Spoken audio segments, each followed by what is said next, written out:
Okay, we've been on the topic of energy, brain boost, energy boost, anything that gets us through to the next day.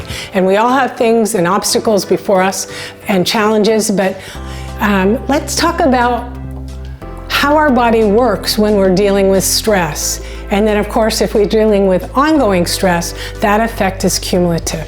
So as it happens, you probably know that when we're hit with stress, or let's just say our ancestors, when they were hit with stress, they had a fight or flight or fright response. In other words, they were going to fight or they were going to run or they were going to be angry, but they had an adrenal response that gave them the power to action.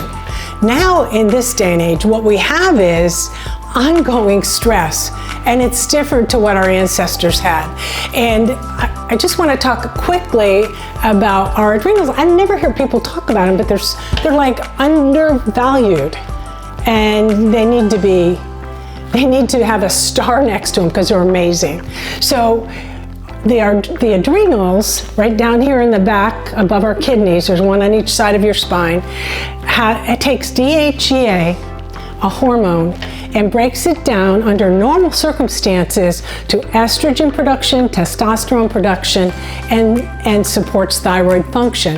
Have you ever noticed when you've been stressed, maybe at Christmas or for exams, and you get brain fog, and you're going like, I'm never going to remember what I need to remember. I feel that way right now while I'm doing this video, but we're going to make it through anyway. But I'm older, so anyway.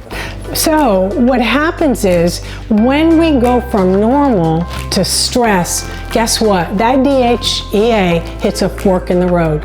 It's either going to go normal and take care of estrogen, testosterone, and thyroid function, or it's going to go into fight or flight by producing cortisol.